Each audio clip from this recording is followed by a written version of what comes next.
Bacaan firman kita hari ini terdapat pada 1 Timotius pasal 1. Salam dari Paulus, Rasul Kristus Yesus menurut perintah Allah, Juru Selamat kita, dan Kristus Yesus, dasar pengharapan kita. Kepada Timotius, anakku yang sah di dalam iman, kasih karunia, rahmat dan damai sejahtera dari Allah Bapa dan Kristus Yesus, Tuhan kita, menyertai engkau. Mengenai ajaran sesat, ketika aku hendak meneruskan perjalananku ke wilayah Makedonia, aku telah mendesak engkau supaya engkau tinggal di Efesus dan menasihatkan orang-orang tertentu agar mereka jangan mengajarkan ajaran lain ataupun sibuk dengan dongeng dan silsilah yang tiada putus-putusnya, yang hanya menghasilkan persoalan belaka dan bukan tertib hidup keselamatan yang diberikan Allah dalam iman. Tujuan nasihat itu ialah kasih yang timbul dari hati yang suci, dari hati nurani yang murni, dan dari iman yang tulus ikhlas.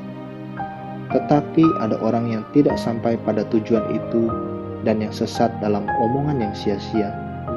Mereka itu hendak menjadi pengajar hukum Taurat tanpa mengerti perkataan mereka sendiri dan pokok-pokok yang secara mutlak mereka kemukakan.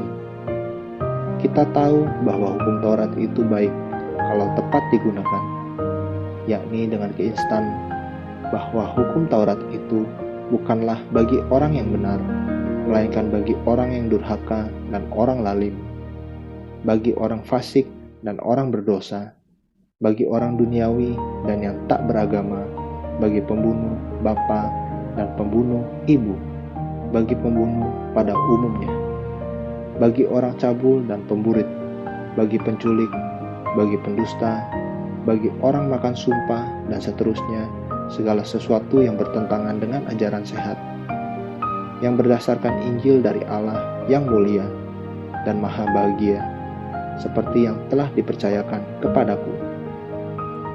Ucapan syukur atas kasih karunia Allah.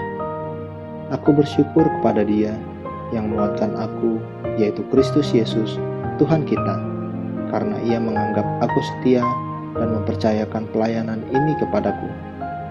Aku yang tadinya seorang penghujat dan seorang penganiaya dan seorang ganas, tetapi aku telah dikasihaninya, karena semuanya itu telah kulakukan tanpa pengetahuan, yaitu di luar iman.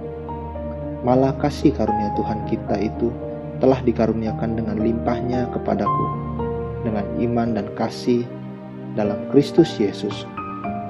Perkataan ini benar dan patut diterima sepenuhnya. Kristus Yesus datang ke dunia untuk menyelamatkan orang berdosa, dan di antara mereka, akulah yang paling berdosa. Tetapi justru karena itu, aku dikasihani agar dalam diriku ini, sebagai orang yang paling berdosa, Yesus Kristus menunjukkan seluruh kesabarannya. Dengan demikian, aku menjadi contoh bagi mereka yang kemudian percaya kepadanya dan mendapat hidup yang kekal. Hormat dan kemuliaan sampai selama-lamanya bagi Raja segala zaman, Allah yang kekal, yang tak nampak, yang esa. Amin. Tugas Timotius. Tugas ini kuberikan kepadamu, Timotius anakku, sesuai dengan apa yang telah dinubuatkan tentang dirimu, supaya dikuatkan oleh nubuat itu, engkau memperjuangkan perjuangan yang baik dengan iman dan hati nurani yang murni. Beberapa orang telah menolak hati nuraninya yang murni itu, dan karena itu kandaslah iman mereka. Di antaranya Himeneus dan Alexander, yang telah kuserahkan kepada iblis, supaya jera mereka menghujat. Amin. Terus baca firman-Nya, renungkan dan lakukan dalam kehidupan kita. Tuhan Yesus memberkati.